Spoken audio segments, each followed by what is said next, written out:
भारत में अभी vitamin D की कमी बहुत ज्यादा देखने में आ रही है। तो विटामिन डी का डायबिटीज से कुछ संबंध है क्या? और क्या विटामिन डी की कमी से डायबिटीज हो सकती है? ऐसा भी होता है? हम सब लोग इतनी ज्यादा आर्टिफिशियल एनवायरनमेंट में रहने के आदी हो गए हैं, हम प्रकृति से दूर भाग रहे हैं। हम सुबह 11 बजे तक सोते हैं और रात में 3 बजे तक जगते हैं। अब विदेशों में तो वीकेंड पे जाके और उन्होंने कपड़े उतार के बीच में हम लेट गए तो हम कहते हैं बहुत बेशर्म लोग हैं। लेकिन हमारे यहाँ तो हम चाहे भी तब भी इतनी गर्मी में हम धूप में कपड़े उतार के नहीं रह सकते। तो हमें सीमित मात्रा में धूप का सेवन जरूर करना। अभी डॉक्टर साहब ये बताइए कि विटामिन डी अगर कम होता है तो उसमें क्या सिम्टम्स आते हैं, कैसे पता चल सकता है कि क्योंकि आमतौर पे इतनी जल्दी कोई टेस्ट नहीं कराता है, तो कैसे पता चल सकता है व्यक्ति के अंदर विटामिन डी की कमी है या नहीं? हम में से अधिकांश लोग ये कहते हैं कि पीठ दर्द कर रही है, पैर दर्द कर रहे हैं, या अब उतनी ताकत सी नहीं लगती है, हम थक जल्दी जाते हैं। इसमें काफी योगदान विटामिन डी का भी है। तो डॉक्टर साहब ये बताइए कि डायबिटीज और विटामिन डी का क्या संबंध है? जैसे किसी मोहल्ले में जहाँ बदमाश ज्यादा रह रहे हो तो वहाँ पे दूसरे बदमाशों की संख्या बढ़ती जाती है क्रमशः। उसी प्रकार से विटामिन डी से डायबिटीज कितनी होती है, उसके साथ साथ दूसरा इसका जो महत्वपूर्ण पहलू है, विटामिन डी की कमी से जो दोषपूर्ण जीवन शैली है वो डायबिटीज की तरफ हमें ले जा रहा है। नमस्कार, वंदे मातरम, जय हिंद। एक बार फिर से आपका बहुत बहुत स्वागत है तिवारी जी टॉक शो में। कैसे हैं आप लोग? आज के एपिसोड में हम लोग बात करेंगे विटामिन डी और डायबिटीज के बीच में क्या संबंध है, इस बारे में डॉक्टर पंकज अग्रवाल से। डॉक्टर पंकज अग्रवाल जो कि पिछले 25 सालों से गाजियाबाद में प्रैक्टिस करते हैं। आप डायबिटीज रोग विशेषज्ञ हैं और एमसीएच के संस्थापक हैं, यानी कि मेडिकल कॉन्सेप्ट इन हिंदी के। डॉक्टर साहब बहुत बहुत स्वागत है आपका तिवारी जी टॉक शो में एक बार फिर से। नमस्कार, धन्यवाद इस शो में आमंत्रित करने के लिए। डॉक्टर साहब, भारत में अभी विटामिन डी की कमी बहुत ज्यादा देखने में आ रही है। तो विटामिन डी का डायबिटीज से कुछ संबंध है क्या? और क्या विटामिन डी की कमी से डायबिटीज हो सकती है? ऐसा भी होता है? बहुत अच्छा प्रश्न आपने पूछा है, लेकिन इससे भी महत्वपूर्ण इसका जो पहला भाग हुआ, विटामिन डी की कमी आखिर हमारे देश में क्यों? Water water everywhere, not a drop to drink. धूप हर जगह है, धूप हर जगह है और हमारी पब्लिक तब भी विटामिन डी की डेफिशिएंसी में है। ऐसा क्यों? क्योंकि विटामिन डी इस प्रकार का हार्मोन है जो जब त्वचा पे धूप की किरणें, जब सूर्य की किरणें सीधी पड़ती हैं तो वहां से विटामिन डी का उत्पादन होता है त्वचा में, हमारी स्किन में। अब इसका कारण क्या है? कारण क्योंकि हमने धूप को देखना ही बंद कर दिया। हम सब लोग इतनी ज्यादा आर्टिफिशियल एनवायरनमेंट में रहने के आदी हो गए हैं, हम प्रकृति से दूर भाग रहे हैं। हम सुबह 11 बजे तक सोते हैं और रात में 3 बजे तक जगते हैं। हम सर्दियों में आम और गर्मियों में सेब खाने की इच्छा करते हैं। हम उत्तर प्रदेश में बैठ के हम कीवी मंगवा के खाते हैं और नारियल पानी मंगवा के पीते हैं, और यहाँ के सरसों के तेल को छोड़ के हम विदेशों से ऑलिव ऑयल मंगवाते हैं। तो ये जो हमारी चाहत है कुछ और कुछ नया करने की, वह हमें प्रकृति से दूर ले जा रही है। हम प्रकृति के पास नहीं जाते। हम दिन में भी पर्दे मोटे मोटे ढांप के और आर्टिफिशियल लाइट जला के जीते हैं, एयर कंडीशन में बैठते हैं, ना खुली हवा मिलती है, ना ताजी धूप मिलती है। इसके कारण से हमारी विटामिन डी की कमी बढ़ती जा रही है। और यदि हम धूप में चले भी गए तो इस प्रकार से, जैसे मैं आपके सामने बैठा हूं कि केवल मुंह और केवल हाथ इतना खुला है, इसके अतिरिक्त शरीर का कोई भाग नहीं खुला है। और हमारी कन्याएं तो जब जाएंगी तो इसमें भी पाए तो आगे कुछ ओढ़ ले या कुछ लगा ले कहीं। ये ज्यादा जरूरी है सर, क्योंकि वो कॉम्प्लेक्शन खराब नहीं होना चाहिए। तो इसके कारण से इतनी धूप प्रचुर मात्रा में हमारे यहाँ होते हुए भी हम में विटामिन डी की कमी है, क्योंकि शरीर का कोई भाग उस धूप का दर्शन ही नहीं करता। अब इसकी कमी को पूरा करने का दूसरा उपाय ये है कि हम किसी उस पशु को मार के खा ले जो बेचारा बिना कपड़े के धूप में घूम रहा है, जिसने विटामिन डी बना रखा है, हमने उसका सेवन किया। तो यह ठीक है, यदि आप मांसाहारी हैं तो बहुत अच्छा, लेकिन यदि आप शाकाहारी हैं तो यह स्रोत भी खत्म हो गया। तो भारतवर्ष की जो 75% जनता शाकाहारी है वह विटामिन डी की कमी से ग्रसित है।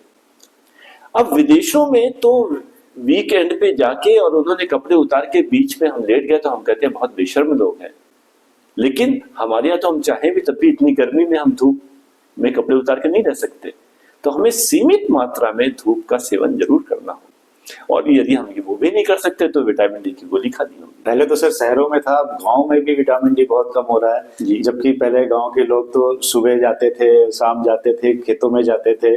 जी तो अब वहां भी विटामिन डी की कमी देखने को मिल रही है बहुत ज्यादा। बिल्कुल, यह शहरीकरण के और पश्चिमी अंधानुकरण के यह दुष्प्रभाव है जो हमारे जीवन शैली के कारण से हमारे अंदर प्रवेश कर रहे हैं। ये एपिसोड लास्ट तक देखिएगा, क्योंकि लास्ट में मैं आपसे एक प्रश्न पूछूंगा, उसका सही आंसर देने पर आपको डॉक्टर पंकज अग्रवाल जी से फ्री ऑनलाइन कंसल्टेशन मिलेगा, एक लकी विजेता को। तो डॉक्टर साहब, ये धूप, ये भी कहते हैं कि कुछ एक पर्टिकुलर टाइम होता है।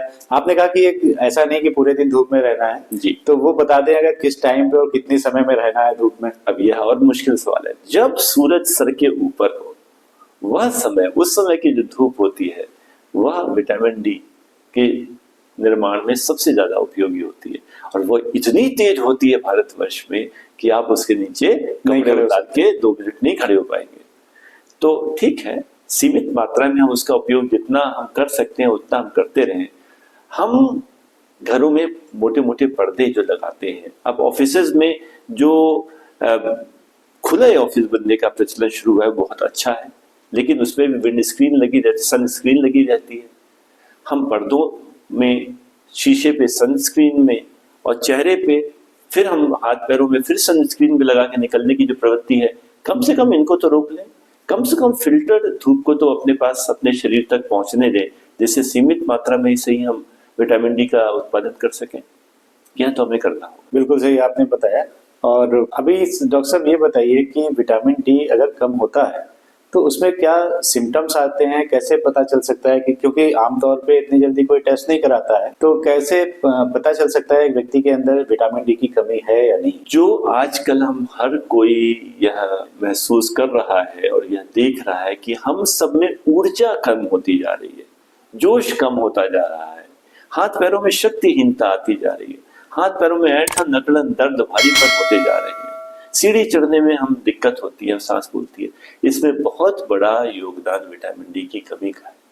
विटामिन डी मुख्य रूप से हड्डियों और मांसपेशियों की स्ट्रेंथ को निर्धारित करती है, क्योंकि विटामिन डी से ही कैल्शियम का एब्जॉर्प्शन होता है। कैल्शियम हमें मसल्स और बोन्स के लिए आवश्यक है। तो यह हमारे शरीर में कमजोरी, शक्तिहीनता लाता है और दर्द उत्पन्न करता है।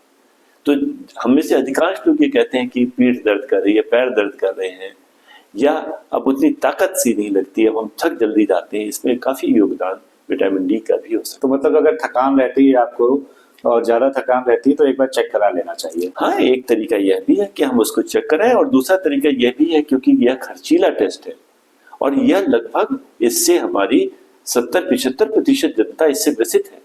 तो हर कोई अगर चेक कराएगा तो ये बहुत बड़ा फाइनेंशियल बर्डन होगा देश के ऊपर।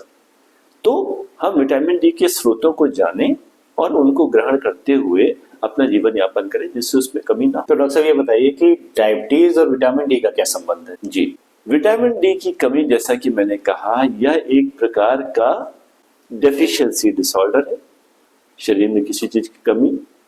यह एक अनियंत्रित जीवन शैली का एक उदाहरण है, और ऐसे लोगों में बहुत सारे वह गुण और दुर्गुण दोनों तरह के इकट्ठा होते जाएंगे, जो अनियंत्रित जीवन शैली के और दोषपूर्ण जीवन शैली से उत्पन्न होते हैं। जैसे हमने कहा कि खून की कमी से, हीमोग्लोबिन कम होने से, एनीमिया होने से, और किसी ने कहा एनीमिया होने से एंजाइना के पेन होने लग जाते हैं। तो एनीमिया होने से एंजाइना के पेन का संबंध नहीं है, लेकिन वो एंजाइना पेन अगर किसी को हो रहा है तो वो बढ़ जाएगा एनीमिया से, क्योंकि पर्याप्त मात्रा में ऑक्सीजन नहीं पहुंच रही। तो हम कई बार जब हम एक किसी अध्ययन में, किसी रिसर्च स्टडी में यह वो करते हैं, तो एक पैरामीटर हमने लिया विटामिन डी की कमी, दूसरा पैरामीटर लिया हमने डायबिटीज। तो ये कहा कि विटामिन डी की कमी जिन लोगों में थी उनमें डायबिटीज की संभावना ज्यादा है। ये सही है, बहुत सारे अध्ययनों में ये पाया गया, लेकिन उसमें यह भी ध्यान रखना है विटामिन डी की कमी हम उन लोगों को, हमने पूरे समाज में उन लोगों को इकट्ठा कर लिया जो दोषपूर्ण जीवन जी रहे थे। उनमें सभी तरह के डिसऑर्डर्स ज्यादा होंगे, डायबिटीज भी ज्यादा होगा, हार्ट अटैक भी ज्यादा होगा, कुछ कैंसर्स भी ज्यादा होंगे, इनफर्टिलिटी भी ज्यादा होगी। तो यह सारे उसमें एकत्रित हो जाते हैं। जैसे किसी मोहल्ले में जहां बदमाश ज्यादा रह रहे हो तो वहां पे दूसरे बदमाशों की संख्या बढ़ती जाती है क्रमशः, उसी प्रकार से विटामिन डी से डायबिटीज कितनी होती है, उसके साथ साथ दूसरा इसका जो महत्वपूर्ण पहलू है, विटामिन डी की कमी से जो दोषपूर्ण जीवन शैली है वो डायबिटीज की तरफ हमें ले जा रहा है। अच्छा डॉक्टर साहब, विटामिन डी से कोलेस्ट्रॉल का भी कुछ संबंध होता है? विटामिन डी से वास्तव में डायबिटीज का, कोलेस्ट्रॉल का, हार्ट डिजीज का और कैंसर का, इन सबका संबंध देखा गया है किसी न किसी रूप में। जैसे आपने डायबिटीज के विषय में आपने प्रश्न किया था कि विटामिन डी की कमी डायबिटीज से किस प्रकार से संबंध रखती है, तो ये देखा जाता है कि विटामिन डी के रिसेप्टर्स वह शरीर के कई ऑर्गन्स पे हैं जहां पे इंसुलिन काम करती है। तो विटामिन डी की कमी में हमारी इंसुलिन रेजिस्टेंस पैदा हो जाता है, इंसुलिन पर्याप्त रूप से कार्य नहीं कर पाते। जैसा कि वजन बढ़ने पे हम लोगों ने एक दूसरे एपिसोड में बात की थी कि वजन बढ़ने से, फैट बढ़ने के साथ साथ इंसुलिन रेजिस्टेंस होता है, वैसे विटामिन डी की कमी में भी इंसुलिन रेजिस्टेंस होता है। विटामिन डी की कमी से इंसुलिन का सिक्रीशन भी घट जाता है, तो इंसुलिन बनती कम है, जो बनती है वो काम कम करती है, जिसके कारण से हम डायबिटीज की तरफ बढ़ने लग जाते हैं। तो ये बहुत बड़ा एक कारण है जिसपे हम लोग ध्यान नहीं देते हैं जी। तो बहुत बहुत धन्यवाद डॉक्टर साहब आपका हमारे शो में फिर से आने के लिए। तो जैसा कि मैंने आपसे कहा था, मैं लास्ट में आपसे एक सवाल पूछूंगा। तो आज का सवाल है कि प्रकृति में ऐसी कौन सी चीज है जो हमारे शरीर में विटामिन डी के निर्माण को बढ़ा देगी, यानी कि विटामिन डी बढ़ाने के लिए हमें टैबलेट्स या गोलियां नहीं खानी पड़ेगी, प्रकृति ने खुद हमें दिया है। वो कौन सी चीज है, कमेंट करके बताइए। और एक लकी विजेता को डॉक्टर पंकज से फ्री ऑनलाइन कंसल्टेशन मिलेगा। और अगर आपको आज का एपिसोड पसंद आया है तो हमें कमेंट करके बताइए कैसा लगा आपको एपिसोड, कुछ सीखने को मिला, कुछ नया जानकारी आप तक पहुंच पाई। यही हमारा प्रयास रहता है तिवारी जी टॉक शो के माध्यम से नई नई जानकारियां आप तक लेके आता हूँ। और मैंने आपसे कहा है कि मैं चिकित्सा के सारे आयाम कवर करने वाला हूँ। तो हमें कमेंट करेंगे, लाइक करेंगे तो हमें थोड़ा मोटिवेशन मिलता है, सब्सक्राइब कर देंगे तो और ज्यादा मोटिवेशन मिलेगा, और तिवारी जी टॉक शो देखते रहेंगे तो और ज्यादा मोटिवेशन मिलेगा। मिलेंगे अगले फ्राइडे रात 8:30 बजे। तब तक अपनी सेहत का बहुत बहुत ध्यान रखिए।